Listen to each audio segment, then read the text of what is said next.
Hello everyone, सफलता notes channel पर आप सबका स्वागत है। आई होप कि आप सब अच्छे होंगे और अपनी तैयारी भी अच्छे से कर रहे होंगे। प्रीवियस ईयर पेपर की सीरीज में अभी हम जो करने जा रहे हैं वो है पीजीटी फिजिक्स 2020। सब्जेक्ट का पेपर मैंने पहले ऑलरेडी कंप्लीट करा दिया है। अभी हम जो करेंगे वो करेंगे कॉमन की सीडीपी और हरियाणा जीके। आपको यहाँ पर कंप्लीट पेपर के अंदर 150 क्वेश्चन मिलने वाले हैं, जिनमें 90 तो होते हैं कॉमन के और 60 क्वेश्चन होते हैं सब्जेक्ट के। कॉमन में आपको 30 नंबर की सीडीपी मिलेगी, 15 नंबर की हिंदी और 15 नंबर की इंग्लिश और 10 नंबर की न्यूमेरिक और 10 नंबर की रीजनिंग और 10 नंबर की हरियाणा जीके। ये रहता है आपका पेपर पैटर्न। और अभी टाइम को खराब ना करते हुए हम सबसे पहले करेंगे सीडीपी, फिर हरियाणा जीके की क्लास मिल जाएगी आपको। और सब्जेक्ट की मैं पहले आपको प्रीवियस ईयर पेपर करा चुकी हूँ। फर्स्ट क्वेश्चन है, निम्नलिखित में से कौन सी विकास की सही विशेषता नहीं है। देखो, कैरेक्टरिस्टिक ऑफ डेवलपमेंट से हर बार क्वेश्चन आता, चाहे टीजीटी हो पीजीटी हो, एग्जाम में एक क्वेश्चन आपको जरूर मिलेगा। सबसे पहला ऑप्शन है, विकास में परिवर्तन होता है। प्रारंभिक विकास प्रवृत्ति विकास से अधिक महत्वपूर्ण होता है।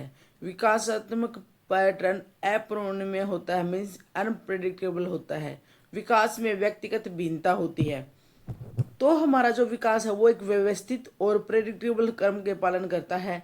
जैसे कि बच्चा पहले दौड़ने से पहले चलना सीखता है। ये बात सबको पता है कि सीधा तो दौड़ेगा नहीं, पहले चलना सीखेगा फिर दौड़ेगा। तो प्रिडिक्ट किया जा सकता है। तो देखो, ऑप्शन नंबर थर्ड, विकास में परिवर्तन होता है, सही है। प्रारंभिक विकास प्रवृत्ति विकास से अधिक महत्वपूर्ण होता है, मीन्स जो early development is more critical than later वाली से, ये भी सही है। और विकास में व्यक्तिगत भिन्नता होती है, इंडिविजुअल डिफरेंस होता है, ये भी सही है। तो जो सही नहीं है वो है ऑप्शन नंबर थर्ड, क्योंकि हम प्रिडिक्ट कर सकते हैं। नेक्स्ट क्वेश्चन है क्वेश्चन नंबर सेकंड, निम्नलिखित में से कौन सी प्रेरकों के मापन हेतु अप्रत्यक्ष विधि मीन्स इनडायरेक्ट मेथड। तो जो वाक्य के लिए जो प्रोजेक्टिव टेक्निक होती है, जिसके अंदर हम कुछ करके देखते हैं, वो होती है प्रोजेक्टिव। और इनडायरेक्ट मेथड होता है। तो इसमें से हमसे पूछा है कि कौन सी विधि है। तो जो इनडायरेक्ट वाली है वो है वाक्य पूर्ति तकनीकी, और जो प्रश्नावली है, चेकलिस्ट है और साक्षात्कार है, ये सब है प्रोजेक्टिव टेक्निक के अंदर। तो option number first will be correct. Third है, आत्म संप्रत्यय के आधार क्या होते हैं, mean self concept. Self concept के आधार क्या है। तो जो सेल्फ कॉन्सेप्ट है वो सामाजिक भूमिकाएं, जो हम समाज में हैं, समाज में हम क्या हैं, और शरीर प्रतिमा, हम अपने शारीरिक बारे में क्या सोचते हैं, ये दोनों शामिल होती हैं सेल्फ कॉन्सेप्ट के अंदर। सामाजिक भूमिकाएं हमारी क्या हैं और हमारे शारीरिक रूप के बारे में हम क्या सोचते हैं, वो सब। तो उपरोक्त 1 और 2 दोनों सही हैं। Option number third will be correct. Next question है क्वेश्चन नंबर 4, निम्नलिखित में से कौन सी जुंग द्वारा प्रदत्त अंतर्मुखी चिंतन द्वारा व्यक्तित्व की विशेषता नहीं है। तो जो जुंग थे उन्होंने तथ्यों के आधार पर सिद्धांतों को देने वाला, ये वाला उनकी विशेषता नहीं है। उन्होंने अपने जो कॉल जुंग थे, उन्होंने अपने जो सिद्धांत दिया था, उन्होंने उसकी विशेषता बताई थी अंतर्मुखी मीन्स आत्म केंद्रित। अपने आंतरिक विचारों और बौद्धिक कामकाज को मगन में रहते हैं। तब बाहरी तथ्यों और बाहरी दुनिया के साथ तालमेल बिठाने की बजाय स्वयं के सिद्धांतों पर केंद्रित करते हैं। तो आत्म केंद्रित, आशावादी और अपने स्वयं के बौद्धिक कामकाज में मगन मीन्स खुद के लिए। तो ये बताया था जुंग ने अंतर्मुखी चिंतन में। और जो तथ्यों के आधार पर सिद्धांतों को साथ देने वाला है, ये इसका नहीं था। तो option number fourth will be answer होगा हमारा, क्योंकि इसमें पूछा है अंतर्मुखी चिंतन प्रकार के व्यक्तित्व की विशेषता नहीं है, नहीं है पूछा है। तो आत्म केंद्रित अंतर्मुखी है, जो भी खुद के लिए होना वो देख लो बस। आत्म केंद्रित, आशावादी और स्वयं के बौद्धिक कामकाज के लिए जो नहीं है, ऑप्शन नंबर फोर्थ यहाँ पर आंसर हो जाएगा। नेक्स्ट क्वेश्चन है क्वेश्चन नंबर 5, 16 वर्ष की आयु तक मस्तिष्क का भार लगभग कितना हो जाता है। तो 16 वर्ष मीन्स किशोर अवस्था। एक वयस्क मनुष्य के मस्तिष्क का औसत भार होता है वो लगभग होता है 1300 लेके 1400 ग्राम तक। और 16 आयु तक मस्तिष्क का लगभग पूर्ण विकास और भार प्राप्त कर लेता है। तो जो किशोर अवस्था 16 वर्ष की आयु तक होता है वो होता है 1200 से 1400 ग्राम तक। Option number second will be correct. Okay, next question है क्वेश्चन नंबर 6। कौन से मनोवैज्ञानिक ने अपनी पुस्तक हेरिडिटरी जीनियस में व्यक्तिगत विभेद को वैज्ञानिक ढंग से विवेचन प्रस्तुत किया है? तो जो इंडिविजुअल डिफरेंस का अध्ययन के जनक माने जाते हैं वो है फ्रांसिस गाल्टन। उन्होंने अपनी पुस्तक 1869 में हेरिडिटरी जीनियस प्रकाशित की थी और जिसमें उन्होंने बताया कि बुद्धिमत्ता और क्षमताएं आनुवंशिक होती हैं। तो ये किया था फ्रांसिस गाल्टन ने व्यक्तिगत भिन्नता का अध्ययन। कब? उनकी जो ये हेरिडिटरी जीनियस पुस्तक आई थी ये आई थी 1869 के अंदर। तो option number 4 will be correct. Next question है क्वेश्चन नंबर 7। निम्नलिखित में से कौन सा समायोजन का प्रत्यक्ष तरीका है? तो जो समायोजन है हमारे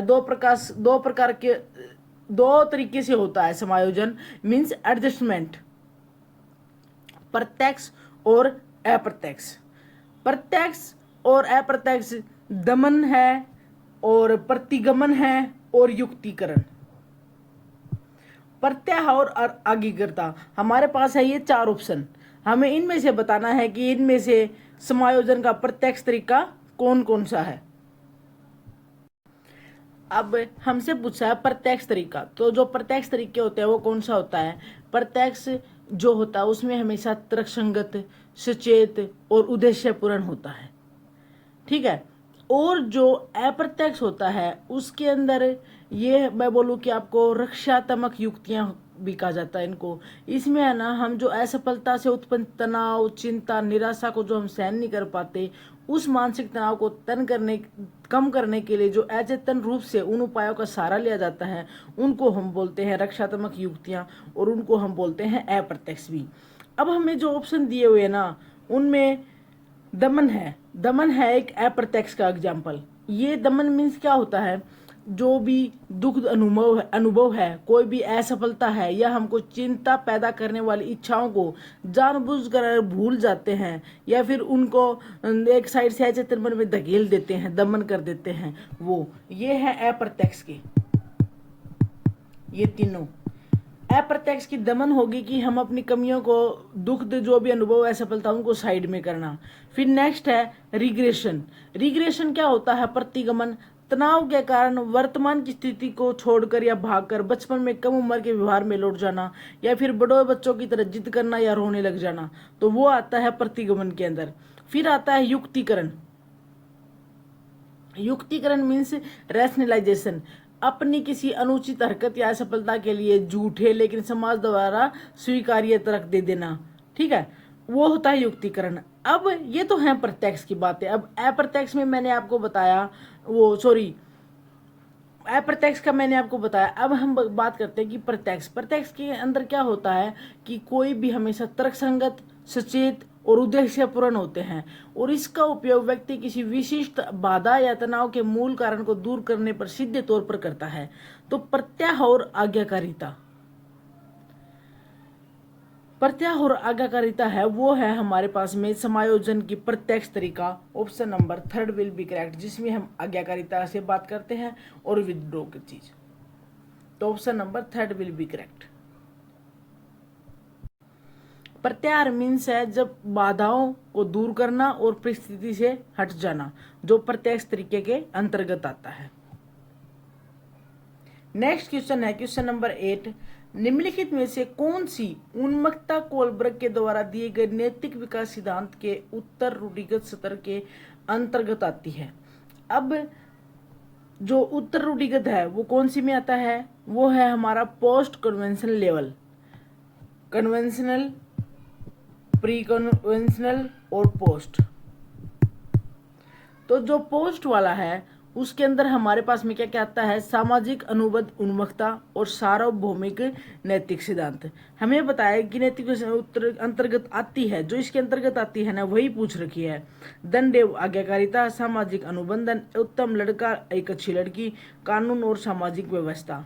जो इसके अंदर आती है उनमें एक तो आती है सामाजिक अनुबंध उन्मुखता और दूसरी आती है सार्वभौमिक नैतिक विकास। सामाजिक उन्मुखता क्या होती है? जहाँ व्यक्ति समाज के नियमों और व्यक्तिगत अधिकारों के बीच संतुलन समझता है, एक तो ये। और सार्वभौमिक नैतिक सिद्धांत, जहाँ व्यक्ति अंतरात्मा के आधार पर अपने निर्णय खुद लेने लगता, खुद ही निर्णय ले लेता है, समाज के ऊपर डिपेंड नहीं रहता। ये आता है दोनों पोस्ट कन्वेंशनल लेवल के अंदर, ठीक है। उत्तम लड़का और लड़की और कानून और सामाजिक व्यवस्था, ये आते हैं कन्वेंशनल के अंदर। और दृढ़ एकीकारिता आते हैं प्री के अंदर, प्री कन्वेंशनल लेवल के अंदर। तो अपना option number second will be correct. Next है क्वेश्चन नंबर 9। निम्नलिखित में से कौन सी किशोर अवस्था की विशेषता नहीं है? तो हमें बताना है कि किशोर अवस्था की विशेषता नहीं है। संवेगात्मक स्थिरता मीन्स इमोशनल स्टेबिलिटी, किशोर अवस्था में तो ये तो नहीं होती। पहले ऑप्शन गलत हो गया, हमें नहीं बताना है, पर अगले वाले भी हमें देखने चाहिए कि क्या है। विरोधी मानसिक दशाएं, यस। व्यवसाय की चिंता रहती है, वीर पूजा की भावना। तो जो ऑप्शन फर्स्ट है वही हमारा आंसर है, क्योंकि इसके अंदर जो हार्मोनल परिवर्तन के कारण इमोशनल इंस्टेबिलिटी रहती है, तनाव तूफान की अवस्था होती है। और तनाव तूफान की अवस्था किसने बोला इसको? स्टैनले हॉल ने।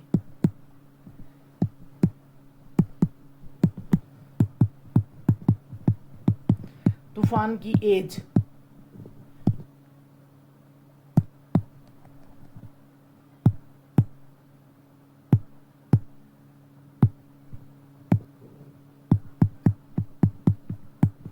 तनाव एंड तूफान की एज, आयु, वो बोला है स्टैनले हॉल ने।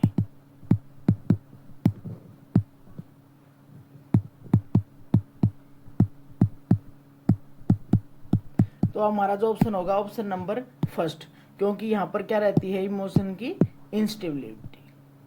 इनस्टेबिलिटी और जो संवेगात्मक है वो स्थिरता नहीं रहती, इमोशनल इनस्टेबिलिटी रहती है।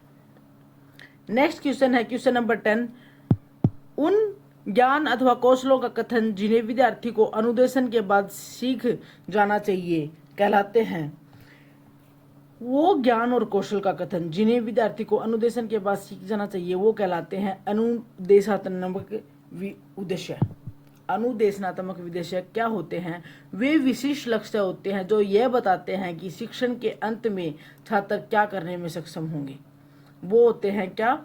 अनुदेशन के बाद प्राप्त ज्ञान। Option number third will be correct. Next question है क्वेश्चन नंबर 11। निम्नलिखित में से कौन सा अच्छी स्मृति का लक्षण नहीं है? हमें बताना है कि नहीं है स्मृति, मेमोरी का। तीव्रता होगी, यस।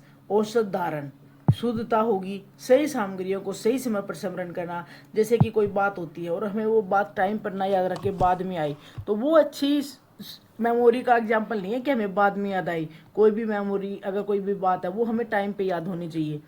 औसत धारण है, एवरेज रिटेंशन है, वो इसके अंदर नहीं है। इसके अंदर तिरुप बात होती है। तो अच्छी स्मृति का जो लक्षण नहीं है वो है option number second, average retention, औसत धारण। नेक्स्ट क्वेश्चन है क्वेश्चन नंबर 12। निम्नलिखित में से कौन सा संप्रत्य बंडूरा के सामाजिक अधिगम सिद्धांत से संबंधित नहीं है? मीन्स बंडूरा के सोशल लर्निंग थ्योरी का कॉन्सेप्ट इनमें से कौन सा नहीं है? तो बंडूरा ने हमें क्या बताया? एक मॉडलिंग, कुछ भी मॉडल है उसको देख के बच्चा जल्दी सीखता है, सामाजिक की भी चीज। अनुकूलन, अडेप्टेशन है वो इसका न हो कि किससे जुड़ा हुआ है? जीन पियाजे के संज्ञानात्मक विकास से। अनुकरण और अवलोकन, ये सब है बंडूरा ने अपनी थ्योरी में यूज किया है। लेकिन अनुकूलन का जो कॉन्सेप्ट है वो किससे है? पियाजे के संज्ञानात्मक सिद्धांत से।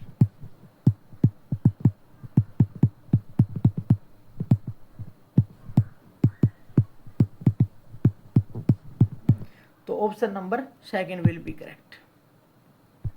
नेक्स्ट क्वेश्चन है, शेल्डन ने शारीरिक गठन के आधार पर श्रेणीकरण को मानते हुए परबल एंडोमॉर्फ व्यक्तियों का श्रेणी अनुपात क्या बताया है? तो जो शेल्डन है उसने सोमेटोटाइप की जो 1 से 7 तक की रेटिंग होती है उसमें 711 वो दी है एंडोमॉर्फ को, जो मोटे और गोल शरीर वालों को दर्शाता है। जबकि जहां पहली संख्या वो क्या है? एंडोमॉर्फिक के लिए है। तो ये आता है 711। Option number first will be correct. Question number 14, Erikson के अनुसार व्यक्तित्व विकास की 5वीं अवस्था कौन सी है?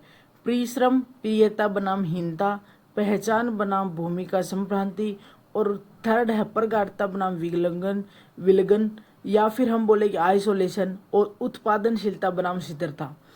एरिक्सन थे, उन्होंने है ना जन्म से मृत्यु तक विकास जो जीवन का जो लेवल बताई है, जो जीवन भर के लिए जो अवस्था बताई है स्टेज, वो स्टेज बताई है 8। फर्स्ट है विश्वास बनाम अविश्वास, सेकंड है स्वायत्ता बनाम लज्जा या संदेह, थर्ड है पहल बनाम अपराध बोध, फोर्थ है परिश्रम बनाम हीनता, और फिफ्थ है पहचान बनाम भूमिका, और सिक्स्थ है घनिष्ठता बनाम अलगाव, और सेवंथ है उत्पादकता बनाम स्थिरता, और एट्थ है संपूर्णता बनाम निराशा।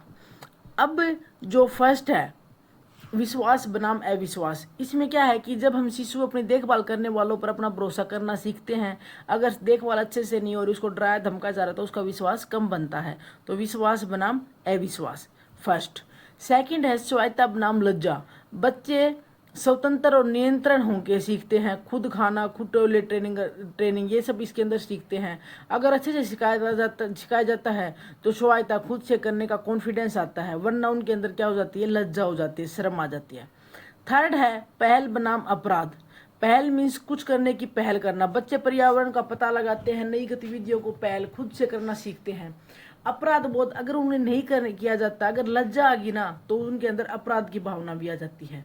नेक्स्ट है परिश्रम बनाम हीनता, स्कूल जाने वाले बच्चे कौशल और कार्य करने की क्षमता विकसित करते हैं। परिश्रम, अगर कुछ करने की पहल करेंगे ना, तो फिर वो परिश्रम करेंगे, तो पहल के बाद परिश्रम, और अगर परिश्रम नहीं कर रहे हैं तो उनमें उनके अंदर आएगी हीन भावना। फिफ्थ है परिश्रम करी तो क्या मिलेगी, पहचान, और हमसे पहचान फिफ्थ पूछी है, फिफ्थ है पहचान बनाम भूमिका संभ्रांति। तो पहचान ये आती है किशोर में अपने स्वयं की पहचान बनाना, अपने लक्ष्यों की खोज करना। अगर पहचान मिल जाती है तो वो घनिष्ठता मीन्स जो युवा वयस्क है वो घनिष्ठ प्रेमपूर्ण संबंध बनाना सीखते हैं। अगर पहचान नहीं बनी, अपनी भूमिका के उनका कन्फ्यूजन रहा है रोल के लिए कि हम अपना जीवन में क्या करें, तो वो रहेगा अलगाव। कहाँ शादी होगी भाई, नहीं होगी, तो रहेगा अलगाव। अगर अच्छे से पहचान बनाई है तो घनिष्ठता, अपनी फैमिली में घुल मिल के रहेंगे। फिर नेक्स्ट आता है उत्पादकता। उत्पादकता मीन्स वैश्विक समाज में योगदान देने, अगली पीढ़ी को मार्गदर्शन करने का प्रयास करते हैं, जो आती है 30 के बाद में। मीन्स काम काम काम, अपने बच्चों के लिए, अपने परिवार के लिए ये सब करना। फिर नेक्स्ट है संपूर्णता बनाम निराशा। अगर ये सब आपने किया है, पहचान मिली है, घनिष्ठता से रहे हो, उत्पादकता हुआ है, उत्पाद क्या मीन्स आपने जनरेटिविटी की है, तो अगर ये सब है तो मीन्स आपने संपूर्ण काम किया। वृद्ध लोग हैं जो अपने जीवन को पीछे मुड़कर देखते हैं तो संतुष्टि का एहसास होता है, उनको संतुष्टि का अनुभव होता है, वो आती है संपूर्णता बनाम निराशा के अंदर। तो ये थी 8 स्टेट ऑफ एरिक्सन के मनोसामाजिक सिद्धांत की आसान भाषा में आपको मैंने समझा दिया है, और मैंने इसकी कंप्लीट वीडियो भी बनाई है, आप वहाँ से भी देख सकते हो। और यहाँ पर जो हमारा ऑप्शन होगा वो होगा ऑप्शन सेकेंड। अब हम बात करते हैं नेक्स्ट क्वेश्चन, क्वेश्चन नंबर 15। निम्नलिखित में से कौन सा गिलफोर्ड द्वारा प्रेरित सृजनात्मकता का तत्व नहीं है? तो जो गिलफोर्ड थे उन्होंने हमें क्या दिया, क्रिएटिविटी। जो गिलफोर्ड ने सृजनात्मक चिंतन के जो मुख्य तत्व बताए हैं उनके अंदर बताई है प्रवाहिता। हमें पूछा तत्व नहीं है, लचीलापन। थर्ड है मौलिकता, ओरिजिनलिटी, ओरिजिनल चीज, और फिर है विस्तारण। फिर उद्भवन है ना, ये किसके द्वारा है, ये ग्राम वाल्स द्वारा बताए गए सृजनात्मक प्रक्रिया के चरणों का हिस्सा है, न कि गिलफोर्ड के तत्व का। इनक्यूबेशन ये किसका हिस्सा है, ये है ग्राम वाल्स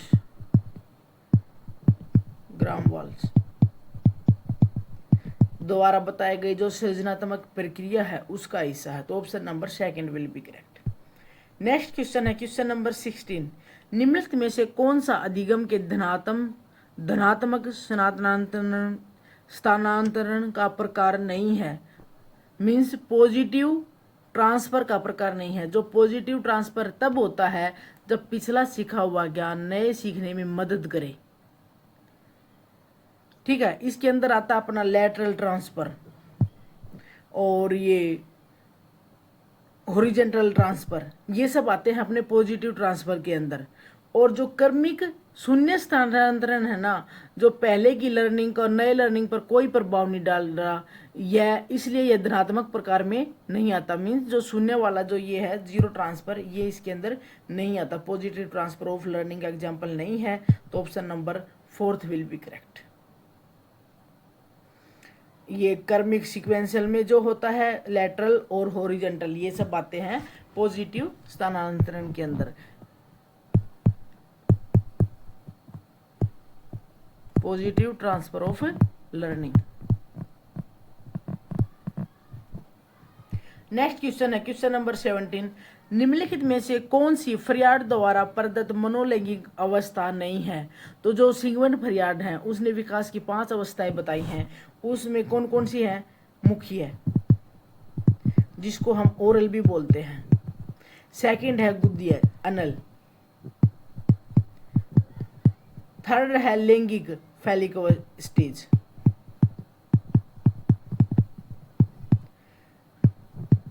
फोर्थ है वो है सुप्तावस्था।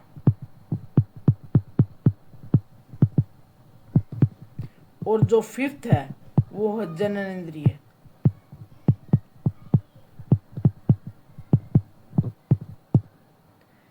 ये 5 थी, इनमें से कौन सी नहीं है? देखो फैलिक स्टेज भी है, अनल और ओरल। जो स्वायत्ता अवस्था है ये नहीं है। ये किससे रिलेटेड है? ये जो स्वायत्ता एंड सेम, ये एरिक्सन के सिद्धांत की दूसरी अवस्था है। ओके, तो ये जो थी ये थी सिगमंड फ्राइड से रिलेटेड, और जो सेकंड है वो नहीं है। तो अपना जो ऑप्शन होगा option number 2 will be answer.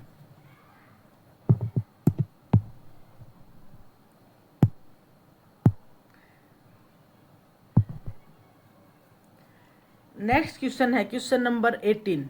किसने कहा कि मनोविज्ञान जीवित जीव जंतुओं के बर्ताव का धनात्मक विज्ञान है? मनोविज्ञान जीवित जीव जंतुओं के बर्ताव का धनात्मक विज्ञान है, ये बात हमें किसने बोली? तो ये है वही एक स्टेटमेंट। डेफिनेशन किसके द्वारा की गई है? सर विलियम मैकडूगल के द्वारा। ये आपको याद रखनी पड़ेगी कि भाई किसने किसके द्वारा क्या बोला है। ठीक है, और इन्होंने मैकडूगल ने जो मूल प्रवृत्तियां हैं उनका सिद्धांत भी दिया हुआ है। सभी के सिद्धांत आपको याद होने चाहिए कि किसने कौन सा सिद्धांत दिया हुआ है। तो जो मूल प्रवृत्तियां हैं, प्रवृत्तियों का जो सिद्धांत है वो भी बाय द मैकडूगल है, और ये स्टेटमेंट भी बाय द मैकडूगल है, sir William McDougall. Option number 1 will be correct. Question number 19। निम्नलिखित में से कौन सी शिक्षा मनोविज्ञान के अध्ययन की मनोभौतिकी विधि नहीं है? हमें बताना है कि शिक्षा मनोविज्ञान की मनोभौतिक मीन्स साइकोफिजिकल मेथड नहीं है। फर्स्ट ऑप्शन है न्यूनतम परिवर्तन की विधि अथवा सीमा की विधि। सेकंड स्थिर उद्दीपक की विधि। थर्ड है औसत और मध्य त्रुटि की विधि। व्यक्तिगत अभिव्यक्ति में परिमार्जन। तो इसका जो आंसर है ऑप्शन नंबर 4। जो मनोभौतिकी विधियां होती हैं वो मुख्य रूप से शारीरिक उत्तेजना और उससे उत्पन्न होने वाली मानसिक प्रतिक्रियाओं के बीच के संबंध को मापती हैं। ठीक है, इसमें जो न्यूनतम परिवर्तन की विधि है और जो स्थिर उद्दीपक की विधि है और औसत त्रुटि से विधि है, ये व्यक्तिगत अभिव्यक्ति में परिमार्जन एक सुधारात्मक व्यवहारक प्रक्रिया है और न कि मनोभौतिकी मापन की विधि है। हमें नहीं वाली बतानी है, जो व्यक्तिगत अभिव्यक्ति का परिमार्जन है ना, मॉडिफाइंग द इंडिविजुअल एटीट्यूड, ये है हमारी व्यक्तिगत अभिव्यक्ति में परिमार्जन एक सुधारात्मक और व्यवहारात्मक प्रक्रिया। और जबकि मनोभौतिक विधि नहीं है, हमसे वही पूछा, तो ये नहीं है और ये सभी हैं, वो हैं मनोभौतिकी विधि। मनोभौतिकी विधि कौन सी होती है? जो मुख्य रूप से शारीरिक उत्तेजना और उससे उत्पन्न होने वाली मानसिक प्रतिक्रिया के बीच के संबंध को मापती हैं। मन और शरीर दोनों से जो उत्पन्न होती है प्रक्रिया, उनके संबंध को मापती हैं, उनको मनोभौतिकी बोलते हैं। आपको एटीट्यूड वर्ड दिख रहा है, इससे आपको पता भी लग गया होगा कि हाँ ये एक सुधारात्मक और व्यवहारात्मक प्रक्रिया है। कई बार कुछ चीज़ें हमें ये हो सकता है कि आपने ये नहीं पढ़ा हो जो आप थ्योरी करोगे उसके अंदर, लेकिन आप कई बार ऑप्शन से कट करके भी आप अपना आंसर सिलेक्ट कर लेना। तो option number 4 will be correct होगा यहाँ पर। ये सब है मनोभौतिक विधि। नेक्स्ट क्वेश्चन है क्वेश्चन नंबर 20। नेक्स्ट क्वेश्चन है क्वेश्चन 20। पूर्व ज्ञान के रूपांतरण, संगठन एवं पुनर्संगठन के द्वारा ज्ञान की रचना की जाती है। यह निम्नलिखित में से किसके दृष्टिकोण की सर्वोत्तम व्याख्या है? पूर्व ज्ञान के रूपांतरण मीन्स हम बात करें जीन पियाजे के संज्ञानात्मक विकासवाद की कंस्ट्रक्टिविज्म के अनुसार, व्यक्ति सक्रिय रूप से अपने ज्ञान का निर्माण करते हैं और वे नई जानकारी को अपने पूर्व अनुभव के साथ जोड़ते हैं और उसे व्यवस्थित करते हैं, ऑर्गेनाइज, और आवश्यकता के अनुसार मानसिक संरचनाओं में बदलाव को रीऑर्गेनाइज करते हैं। तो हमसे पूछा है ऑर्गेनाइज और जो प्रीवियस नॉलेज है रीऑर्गेनाइज, तो ये किसके दृष्टिकोण से है? पियाजे के संज्ञानात्मक से। तो option first will be correct. Next question है क्वेश्चन नंबर 21। पियाजे का ये सिद्धांत है जो मैंने ऊपर पूरा एक्सप्लेन किया, वही से पूछा है। पियाजे के संज्ञानात्मक विकास के सिद्धांत अनुसार ज्ञान का आधारभूत निर्माण खंड क्या कहलाता है? देखो पियाजे ने है ना के अनुसार जब हम मानसिक संरचना है या हम बोले कि कोई पैकेट है जिसका उपयोग हम दुनिया को समझने और जानकारी को वर्गीकृत करने के लिए करते हैं, तो जो सीखने और समझने की जो सबसे छोटी और बुनियादी इकाई मानी है ना, मीन्स हमने कुछ स्कीम बनाई, उसी को उसने बोला आधारभूत निर्माण खंड, और वो है स्कीम।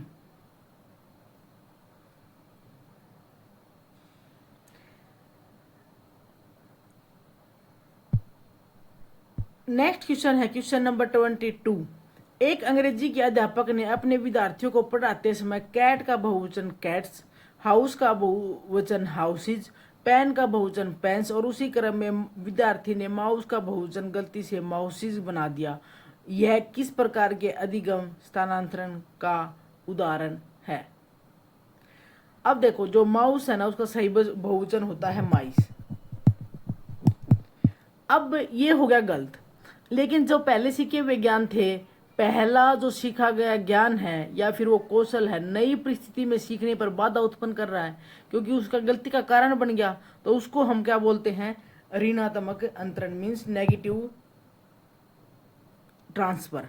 अगर पहले सीखा हुआ ज्ञान नए सीखे हुए ज्ञान में हेल्प करता है ना, एस लगाते गए अगर वही करता रहे ना तो है पॉजिटिव ट्रांसफर। लेकिन उसने गलती कर दी, जो पहले वो सीखे हुए ज्ञान को नए सीखने में एक बाधा डाल दी है, गलती का कारण बन गया है, तो उस बाधा को जो पुराना नियम है वो बाधा डाल रहा है, तो उसको हम बोलते हैं नेगेटिव ट्रांसफर। Option number 2।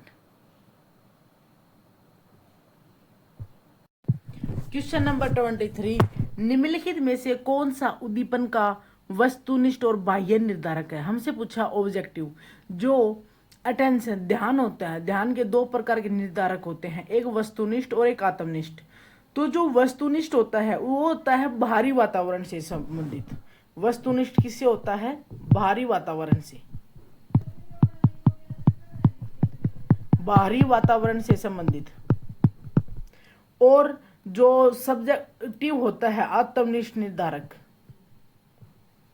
वस्तुनिष्ठ और आत्मनिष्ठ, इसको बोलते हैं सब्जेक्टिव। ये रिलेटेड होता है व्यक्ति की आंतरिक स्थिति से, इंटरेस्ट, आदत, हैबिट और जिज्ञासा। तो जो आंतरिक में हमारे पास में आत्मनिष्ठ में आएंगी वो आएंगी अभिरुचि, आदत और जिज्ञासा। बाहरी वातावरण होता है उसके अंदर आते हैं उद्दीपन की अवधि, आकार, तीव्रता, नवीनता। तो जो 4th ऑप्शन है वो होगा हमारा आंसर, जो आता है किसके अंदर? ऑब्जेक्टिव, बाहरी वातावरण से संबंधित जो होते हैं उनके अंदर। और उसके अंदर आते हैं ड्यूरेशन ऑफ स्टिमुलस है, उसकी स्पीड है, उसका शेप है, तो वो सब। तो option number 4 will be correct.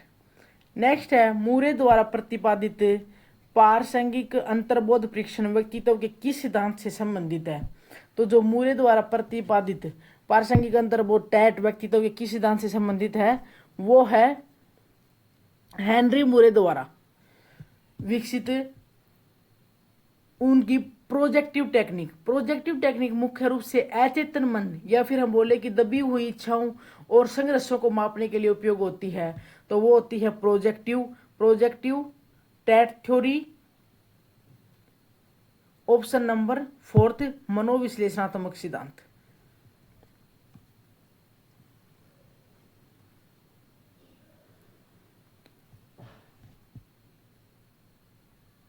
Next question है, इसका ऑप्शन नंबर 4 हो जाएगा कि हमसे पूछा है किस सिद्धांत से संबंधित है। ये आती है मनोविश्लेषणात्मक सिद्धांत के अंतर्गत।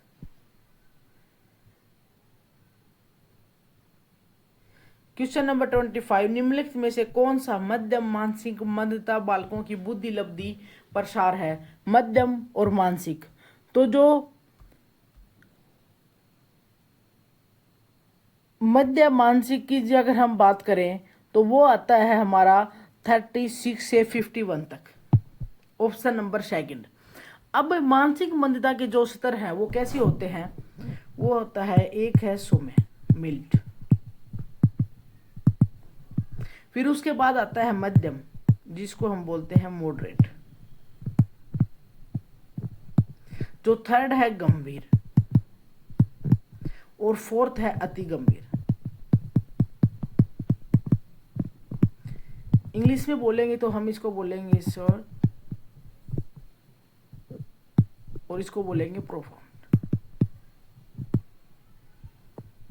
तो जो फर्स्ट सौम्य है वो आता है 52 से 67 भी मिल सकता है आपको, 67, 52 से 67, या हम बोले कि 50 से 70 तक, या फिर आपको 36 से 51 तक मॉडरेट, और उसके बाद में 20 से 35 तक, और उसके बाद में आपको मिलेगा 20 से नीचे। ये होता है हमारे पास में IQ का, रिटार्डेड जो चिल्ड्रन है उनके मंदता, मानसिक मंदता वाले बालकों का लेवल। तो हमसे मध्यम मॉडरेट पूछा है, वो आ जाता है 36 से 51 के बीच में। Option number 2 will be correct. Next question है क्वेश्चन नंबर 26, निम्नलिखित में से कौन सा एडलर द्वारा प्रदत्त व्यक्तित्व विकास हेतु जीवन शैली का प्रकार नहीं है। तो जो एडलर थे उन्होंने व्यक्तित्व 4 प्रमुख जीवन शैलियों या लाइफ स्टाइल का वर्णन किया है। फर्स्ट है शासकीय टाइप, एक शासकीय टाइप, दूसरी है शासकीय होते हैं जो दूसरों पर प्रभुत्व रखते हैं, दूसरों पर प्रभुत्व। सेकंड है तिगड़मी या फिर प्राप्त करने वाले जो दूसरों पर निर्भर रहते हैं,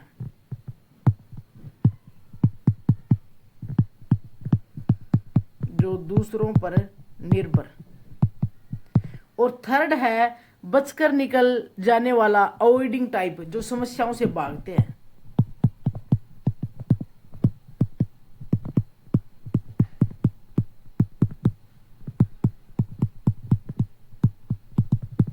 और जो फोर्थ है वो है सामाजिक रूप से उपयोगी, जो समाज के लिए सकारात्मक कार्य करते हैं। फोर्थ है सामाजिक रूप से उपयोगी।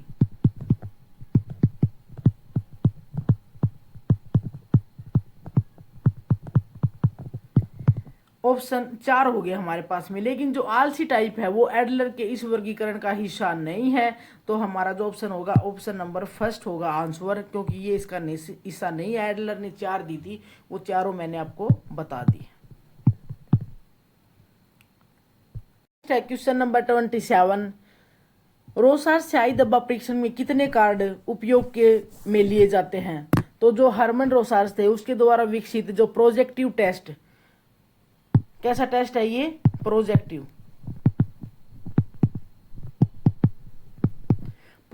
टेस्ट है। इसके अंदर कुल कितने कार्ड हैं, 10। इन कार्डों में स्याही के धब्बों की जो सिमेट्रिकल आकृतियां होती हैं, इनमें से 5 कार्ड तो काले और सफेद होते हैं, 5 तो ब्लैक प्लस वाइट, और 2 कार्ड हैं वो काले, ब्लैक और सफेद और लाल। 2 कार्ड काले सफेद और लाल होते हैं, ब्लैक और वाइट और प्लस में रेड, और जो 3 होते हैं वो होते हैं मल्टी कलर के। कितने होते हैं टोटल, 10 कार्ड। 5 + 2 + 3। 5 होते हैं ब्लैक एंड वाइट, 2 होते हैं ब्लैक वाइट एंड रेड, और 3 होते हैं मल्टी कलर के। तो option number first will be correct. Next question है, निम्नलिखित में से मूल्यों की दृष्टि से स्प्रेंजर द्वारा विकसित किया गया व्यक्तित्व का प्रकार नहीं है। देखो अभी है ना जो हम क्वेश्चन कर रहे हैं, हमने साइकोलॉजी के उसके व्यक्तित्व पर्सनैलिटी चैप्टर के ना 4-5 क्वेश्चन हो चुके हैं। तो कई बार एक चैप्टर से है ना बहुत ज़्यादा क्वेश्चन भी पुट किए जा सकते हैं। तो अपने सभी चैप्टर को कोई छोड़े नहीं, एक बार रिवीजन तो जरूर करो। निम्नलिखित में से कौन सा मूल्यों की दृष्टि से स्प्रेंजर द्वारा दिया गया व्यक्तित्व का प्रकार नहीं है? तो जो स्प्रेंजर थे उन्होंने दी हुई हैं 6। सबसे पहले मैं आपको स्प्रेंजर की 6 बता दूं। वो फर्स्ट है, वो है एक सैद्धांतिक, जिनको सिद्धांत जो अपने सिद्धांतों पे रहते हैं। देखो सिद्धांतिक इसकी है। फिर है आर्थिक और कलात्मक, 3 तो ये होगी। फोर्थ है वो है सामाजिक। फिफ्थ है वो है राजनीतिक,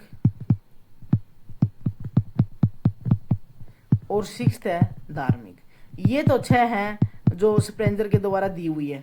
लेकिन जो नहीं है वो है सुडोल का एथलेटिक, जो इसकी ना होगी किसकी है, ये दी हुई है बाय द क्रेसमर थ्योरी में। क्रेसमर के वर्गीकरण में है, जिन्होंने शरीर के बनावट के ऊपर इनका आधार किया है, ना कि स्प्रेंजर की। और इसको बोलते हैं सुडोल का होता है, ये सुडोल एथलेटिक्स टाइप के, धावक टाइप के। तो उनके लिए बताया है, ये बताया क्रेसमर ने शरीर की बनावट के आधार पर। तो option fourth will be correct. निम्नलिखित में से कौन सा थार्नडाइक द्वारा प्रदत्त अधिगम का गौण या सहायक नियम है? थार्नडाइक द्वारा दिया गया गौण और सहायक मीन्स हमें इसका मैन में से नहीं बताना। जो थार्नडाइक थे ना, उन्होंने अधिगम के 2 टाइप के दिए हैं। मीन्स एक तो मुख्य नियम है और दूसरा है गौण नियम। जो मुख्य नियम है उसमें तो आता है तत्परता का नियम, अभ्यास का नियम और प्रभाव का नियम, 3। और जो गौण नियम है उसमें आते हैं बहुप्रतिक्रिया का नियम। बहुप्रतिक्रिया, देखो यहीं पर आपके 8 नियम करा दूंगी। 5 ये हैं, 3 तो मेन तो हो ही गई। हमें बताना है गौण। एक तो बहुप्रतिक्रिया होगा, दूसरा है मानसिक वर्ती का नियम जो है आपके ऑप्शन में 2 हो गए, मानसिक प्रतिक्रिया का नियम। तीसरा है वो है आंशिक क्रिया का नियम, आंशिक क्रिया का नियम। आप एक बार वीडियो को मेरे चैनल पे जरूर विजिट कर ले, आपको अच्छे से मैंने अपने हैंड रिटन नोट से करवा रखा है। फोर्थ है आत्मीकरण का नियम, और जो फिफ्थ है वो है साहचर्य परिवर्तन का नियम, जो मेल जोल करके जो सीखा जाता है, साहचर्य का नियम,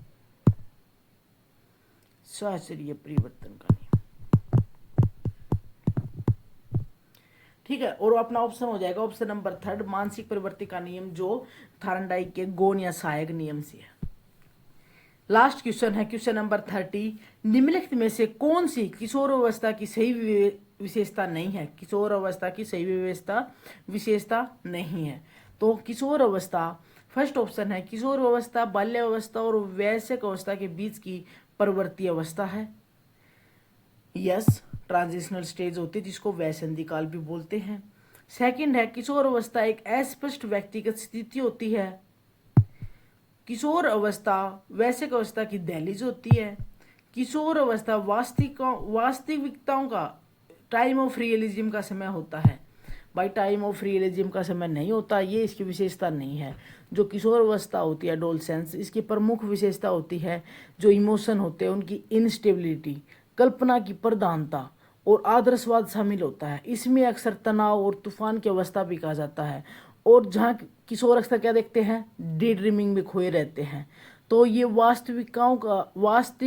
वास्तविकताओं का समय नहीं है, टाइम ऑफ रियलिज्म नहीं है, बल्कि अक्सर अवास्तविकता की या हम बोले कि कल्पनाशीलता का समय होता है, वो तो बाकी 3 ऑप्शन अपनी सही हैं। जो सही ऑप्शन नहीं है वो है ऑप्शन नंबर 4th, आपका आंसर हो जाएगा 4th। आई होप कि आपको अच्छे से कॉन्सेप्ट के साथ में मैंने डिटेल से करा दिए हैं। CDP के 30 क्वेश्चन, प्रीवियस ईयर क्वेश्चन करने से आपको हेल्प मिलेगी कि पेपर पैटर्न कैसा होता है। तो पेपर आपका आ गया है। आज जो आप वीडियो देखोगे तब आपका आज थर्सडे है, फ्राइडे एक दिन है, PGT का आपका शनिवार को है, TGT PRT आपका संडे को है। ऑल द बेस्ट बच्चों। आई होप कि आप सबका क्लियर हो। प्लीज़ चैनल को लाइक शेयर एंड सब्सक्राइब करें।